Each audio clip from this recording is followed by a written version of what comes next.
Hi everybody. I just felt the need to get on here. You probably noticed I'm not my normal chipper self.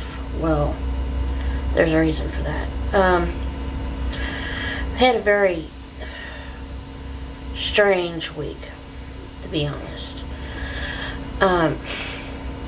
Well, like they say in The Wizard of Oz, it's always best to start at the beginning. Or as the Good Witch said in The Wizard of Oz, it's always best to start at the beginning. Well, there's really no easy way to say what caused me to have such a strange week other than to say it. Several years ago, in case you don't know, I'm married. Well, recently, matter of fact, Monday morning, this past Monday, let's see, Monday was what? The 4th of April. The man that officiated my wedding, mine and my husband's wedding, got a gun and blew his brains out. This man, you have to understand, he was, when he married us, a licensed minister, and he was a very devout Christian. I mean, it kind of came as a surprise to everybody. Well, to a point. From what I understand, from what I understand, after he had gotten caught committing adultery, because I have to explain this to you. He got caught having an affair, because he's married and got a wife and 3 kids. He got caught messing around with a young lady. When I say young lady, I'm talking like as in she was 21 and he's like in his 40s. Big age difference. He got caught cheating on his wife with this girl. Well, he, of course, the easiest way to explain it, like I told my husband's friend, he basically got defrocked. I mean, if you want to call it that, because it was a Protestant religion. Now, I explained to my husband's friend, the friend is Catholic. I told him, I said, the easiest way for me to explain it to you is the guy basically got defrocked. The equivalent of defrocked in that religion. What happened is this guy, his wife, or his estranged wife, and their 3 kids moved out of this area to go back to where they came from. I won't say where. But they moved back home, where they originally were from before they moved here. And they were trying to work on their marriage, this guy and his wife. Well, it's just a geometrical progression of spiraling down, hill. The guy admitted to the people that brought him into this area that his father had bipolar. Well, that means, if you know anything about psychology, that means that there's a good sporting chance that he's going to end up with it. I think I remember him saying that once upon a time that his father committed suicide.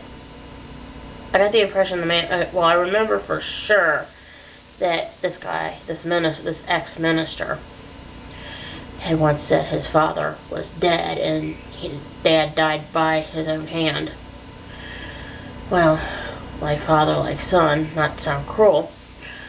Well, I think, from what I've heard, that everything just fell apart, the crap hit the fan, basically, and just everything just went horribly awry, and, things went wrong. It's my understanding that I don't know who he made the comment to, and I won't say because I, don't know, but this guy, this ex-minister, made a comment to somebody in the area that he lives that knew him, knew where he had been, of course up here, that this ex-minister was going to come up here to where I am and show up during a Sunday morning church service at the church he used to be a pastor of up here, and have a gun with him and shoot the church up, basically, and then kill himself. Kind of a murder-suicide thing. Well, I don't know who did it, but whoever it was, they need a medal. They called the cops up here in the town that the church is in, and whomever the person was let the police know that this ex-minister was contemplating coming up here and doing this. And I have to point this out at this point. I live in Kentucky. The preacher had moved to Tennessee. That's a federal offense, transporting a gun across state lines with an intention to commit a crime. So he would have been committing a felony, a federal felony right there. If he'd made good on it, which he ultimately didn't, thank goodness. And it's just, I have to say this, and this is the part that just strikes me as weird. Granted, I always thought that this preacher was out there, because I remember when my husband and I were going through prenup counseling with him, some of his ideas were a little bit unusual. Like, I forget what it was that he said to my husband and I when we were in prenup counseling before he married us. It was something about, I remember what it was. It was something about I had to basically let my husband have sex with me whenever he wanted, and we're like, dude, you are so north of the Mason-Dixon line. Hello, memo to you, the Mason-Dixon line is south of where we are, and I don't think you're in Tennessee no more.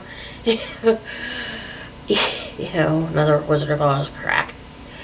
I'm like, I don't think you're in Tennessee no more, fella, and you're definitely north of the Mason-Dixon line. And I'm like thinking, dude, I come out and said to him, look, you're talking to two college-educated people. We're not some 2-bit country bumpkin. Pair of 2-bit country bumpkins you're talking to here. You're talking to Yankees who are educated enough to where we could teach you a thing or two. Not to sound cruel, but I told him, I said, I was like, hello, you're talking to two people who've done some living, some of us more than others, not in a bad way, mind you, or, in a negative way, don't get that impression, but, we just looked at it, we got out to the car, and it was too much for us. We actually, and I remember this, my husband and I couldn't drive, it was that bad, we were laughing so hard, we're like, right, I was like, well, it goes the other way too, I go, well, what if I want some, well, what if I want to get my freak on with you, come on, it's like, as far as like, it's like, I can understand, my husband wanting to get his freak on with me, like, hello, I want to get my freak on with my husband, come on, but, we were laughing so hard, I had to sit there for 20 minutes before I could drive. I was laughing that hard, it was that funny. We're like, dude, come on, this is not the Middle Ages, this is the 21st century. And this was, my husband and I did get married in 2005, so, yeah, it was the 21st century at that point, we're like, we're like, it was truly hysterical at that point. But, and it's like, he married us, the wedding was perfect. The only funny part about the wedding is he went missing about, 5 minutes, 10, 20 minutes into the wedding, during the prelude. And they're like, we need to find Mr. Preacher Man and, kind of get him out here. Because my family, and this is another movie I might have to bring up here, My Big Fat Greek Wedding. My family's overly religious. I am not. Neither is my husband.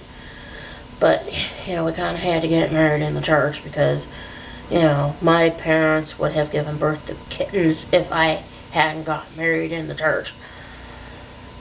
And, you know, I'm like, okay, you know. But yeah, you know, and to this day, people still talk about what a great wedding I had, or my husband and I had. But, you know, it's like, you know, the guy just, you know, I think what happened is, and this is, you know, just my theory, I don't know the whole tale, but this is what it sounds like to me from what I have heard. What happened is, as I mentioned before, the preacher got caught committing adultery with a 21-year-old girl, and he's older than I am. He's, you know, about 40 something, or something, you know, around. He's about 40 something years old, or in that, like 38, 39, 40 something, in like either his very late 30s or very early 40s. He got caught getting his freak on with a 21-year-old girl. And the girl's mom caught them, because it was at mom's house. You know, like, yikes, you know, so he got basically defrocked for that. You know, he left, because his wife told him, you know, she gave him the ex-preacher's wife gave him an ultimatum, said, okay, you know, look, basically, Pierre, get off the pot. You know, you either you come clean with the church and you tell them, I'm stepping down because of this, and you do it yourself, or I'll do it for you and I'll make it that much worse on you. Which way would you rather have it? You know, and his wife was the kind of woman that she was a no-nonsense woman. I mean, if she told you that's how the cow ate the cabbage, you can pretty well take it to the bank. She was that kind of a person. I mean, she was just a straight arrow. I mean, she, you know, she was a no-nonsense, completely upfront, completely honest woman. And they had 3 sons. I can't imagine what those kids are going through, and I cannot imagine what that wife is going through. I really can't. But anyway, that aside, you know, preacher gets caught playing footsie with a 21-year-old, gets defrocked. He moves back home, as I mentioned before. Well, him and his wife are trying to work it out because they're estranged. Well, husband, the preacher, is in the public sector now, you know, working in, I don't know what, but, you know, it's not preaching. You know, bottom line, he's not a preacher anymore. You know, he's doing construction or some kind of, you know, like physical activity. When he was a preacher, he had a cake job. I mean, you know, all you had to do was show up for weddings, show up for funerals, show up for church. And just be there for people.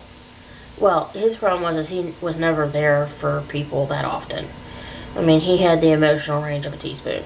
Not to sound cruel, but he did. He had, as Hermione Granger said in one of the Harry Potters, you know, you got an emotional range of a teaspoon. That's about accurate to him, and I'm not trying to be cruel. Not to speak ill of the dead, but basically that's, you know, I mean, he, you know, he was, you could tell he was bipolar. Because it's like some of his sermons, he'd be like, like, God bless America, how much caffeine did you have? You know, and then there was times when you may as well be talking to Eeyore from Winnie the Pooh. It's like, hi, how are you? And you're like thinking, dude, who died? You know, did they like shoot your favorite president or something? You know, I'm like, dude, liven it up, you know? But yeah, it was a geometrical spiral of downhill slope, is what I said to my mom. You know, with this preacher, because it's just, everything just went south like a snowball bound for hell. I mean, seriously, it did.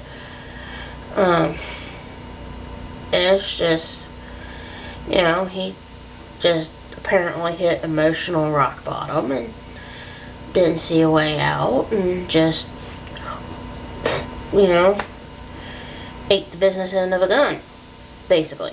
Or, you know, as I told my husband's best friend, who was the best man at our wedding, the guy turned his head into a canoe, basically. You know, I mean, not to sound graphic. My husband's best friend is, not to sound cruel about the friend, but he's not exactly the brightest bulb on the marquee. You know, I had to tell him. I said, look, the guy got a gun and blew his brains out, and I just, you know, come around and told him. He went, what? And I said, that's what I said. When my mom called and told me the night it was the night it happened, like, you know, I'd say 16, 18 hours after it had happened, after he'd committed suicide, I nearly fell out of this chair that I'm sitting in, because I was sitting here in front of this computer, and I was like, he did what to himself? I was like, excuse you? I mean, I was just like, what?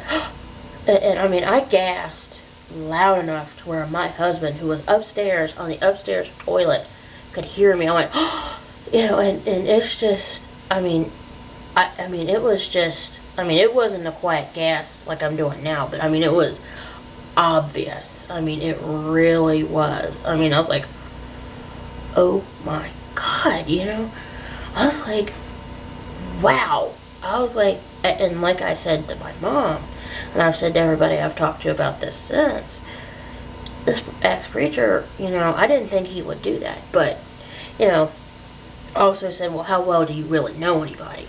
And some people have said that to me too, and I said, I know. I said, it just, you know, this past Tuesday, the 5th, I could not sit at home. I work at home. I work upstairs in our office up there. I could not sit here by myself in that office upstairs. Sit here at the house. I was like, I just cannot do that. That was one day I knew I couldn't do it, and I went and talked to my boss about it, and I said, I'm kind of, you know, upset right now. I said, you know, that just kind of upset me a little bit. I said, because, you know, it bothers me that this guy killed himself. I mean, he had, in my mind, no real reason to do so. I mean, yeah, his marriage had gone to hell, and, you know, his personal life was crap, but, you know, that's not a reason to kill yourself. I mean, you know, man up and fight, you know?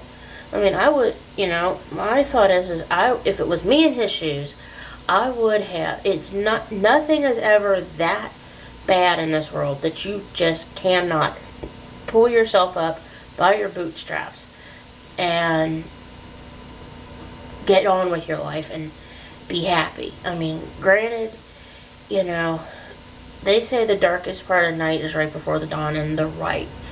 I've worked overnights at hotels, and I can tell you it's the truth. I mean, the darkest part of the night's right before the dawn, you know. And, you know, it isn't worth committing suicide. I mean, you know, and how well do you really know anybody? I mean, I feel deeply sad for him having killed himself, because it must have been a nightmare for him. I can't understand, and I can't claim to understand what was going through that man's mind to cause him to want to not only come up here and do a murder-suicide kind of thing, or what would possess him to even say something like that other than him being depressed. I know that this ex-preacher really liked my mom and dad.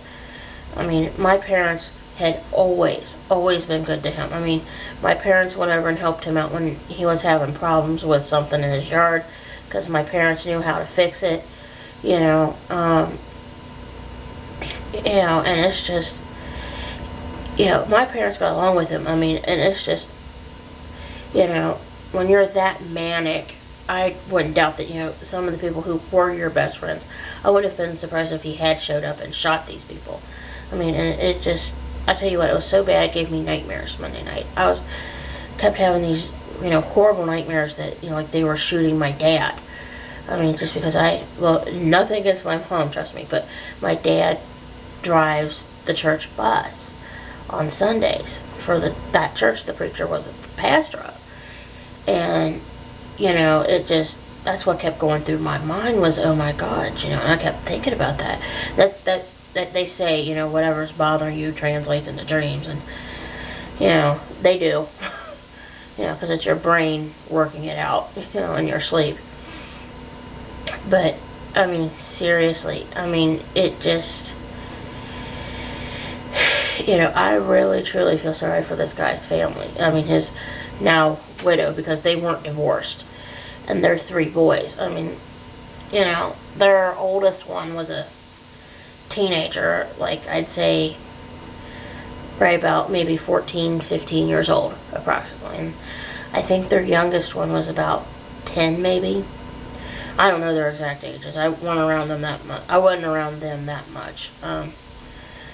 But yeah, I mean, I told my husband's friend about it, the one that I mentioned earlier, and his friend, I just rolled my eyes. He's like, well, maybe there was something I could have done for him. I'm like, no, honey, there was nothing you could have done for him. There was nothing anybody could have done for him. I mean, there's a saying, you can lead a horse to water, but you can't make it drink.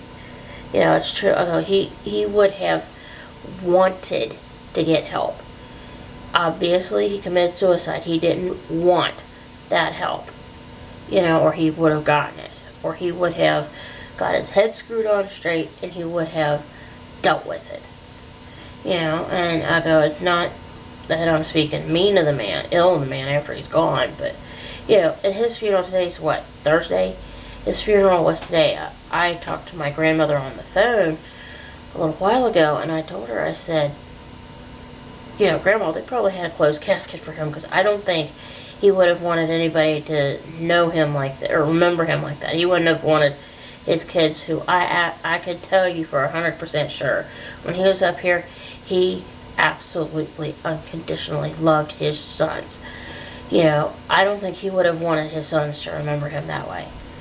Or his wife, I mean, I'm sure that had to be an absolute nightmare for her to have to go ID the body after he, ate the business end of a gun. I mean, if that's how he did it. I mean, but it was a gun. They, they said he, offed himself. I would hate to be the person that would have to clean that up. I tell you what. But yeah, I mean, it's just, afterwards, it's just been, the past 3 days have just been just surreal. I mean, it's like I find myself thinking about it, because it's like I've got pictures of this man with my husband and myself on our wedding day, and he's all smiles and happy, and back then, 5.5 years ago, he seemed like he had his head screwed on straight, and he knew where he was going and what he wanted to do and what he was going to do to get there, and and he seemed to have the world by the tail. He did. And then turn around here on Monday, this past Monday, it's a totally different person. I mean, and it's just, how do you get from what we had when we got married in September with this guy to what he did Monday? I very firmly believe that it was that whole mess with him getting involved with that girl and everything. And it just slid into what happened. I mean, it was just slicker and a greased pig, and it just went, and that's all she wrote. But I just really felt the need to, shoot this video, because, I recently made a video with a song by Mark Lowry singing. It's called, Mark Lowry is a Christian comedian and singer. He wrote the Christmas song, Mary Did You Know? I like Mark Lowry. In fact, back when I was single, I had a crush on Mark, and I would have loved to have met Mark Lowry in person. I went through a very rough patch several years ago, and I was not depressed enough to kill myself, but very bad depressed, because just some things went wrong.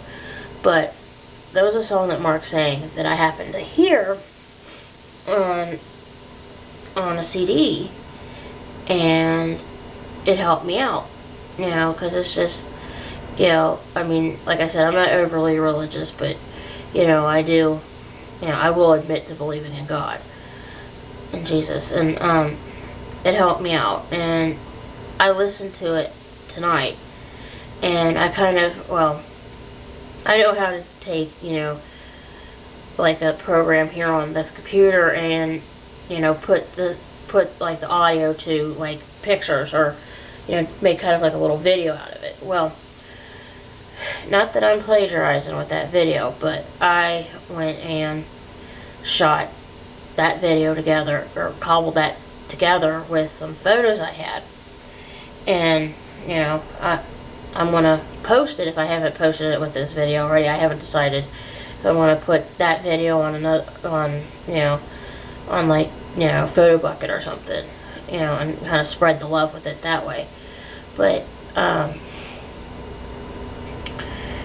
you know, it just blows my mind that, you know, this preacher, you know, did that. And it's like, I listened to that song again with Mark Lowry singing, you know, and I'm like thinking, you know, like, I thought about that time when I was so just sad, and, you know, I heard this song and it just made me realize, you know, I'm not alone and I'm going to be fine, you know, and it's just, it made me wish that, you know, this ex-preacher would have heard this song, you know, because, you know, I figured if he'd, you know, realize that, you know, it's going to be okay and he'll get through it eventually, you know, if he, you know, just hangs in there and just keeps plugging and keeps trying and not give up hope, you know, he'll be fine. Because I never gave up hope, and that's what pulled me through. Was I just, you know, I was like, you know, to give up hope is to die. You know, you have to have hope that, you know, things will get better. You know, and apparently he lost everything. His, you know, love, his hope, everything, you know, and he just couldn't take it anymore, and he just felt so bad about what he did up here and everything else that he just, you know, he couldn't, you know, deal with it anymore. So he just figured the best thing to do was to commit suicide. I mean, suicide, like I've said before, is not the answer. I happen to have, and this is related to this, The Haunted Mansion, the 1969 LP on, you know, that's been refurbished and put on a CD by The Haunted Mansion. The reason why I name this now in this video is because there's a part when the characters Mike and Karen are inside the Haunted Mansion, and there's, like, it's at the beginning where it's like the guys, like, if you've been on the ride, it's like the part where the guy's hanging from the ceiling. What happens is a raven flies in, or, you know, blackbird flies in. And he says, the bird says, you know, he took the coward's way out. He took the coward's way out. Suicide, in my opinion, is the coward's way out, you know. I mean, you know, and it's also saying that, you know, this guy didn't think about the effect that it would have not only on, like, his now widow, but his 3 boys, plus everybody else. I mean, it's like throwing a rock into a still pool. It causes ripples. I mean, it going out from where the rock hit the water. I mean, seriously. I mean, you know, apparently he didn't realize that this was going to have a ripple effect.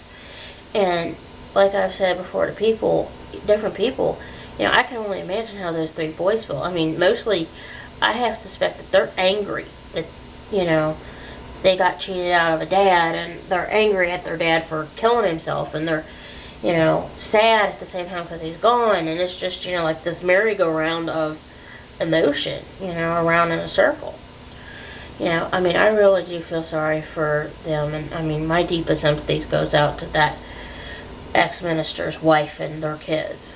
You know, and I hope that they find peace eventually.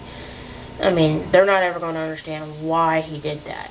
I mean, at least I know I wouldn't ever, I mean, understand it. And I'm not going to pretend that I ever will. I don't understand suicide.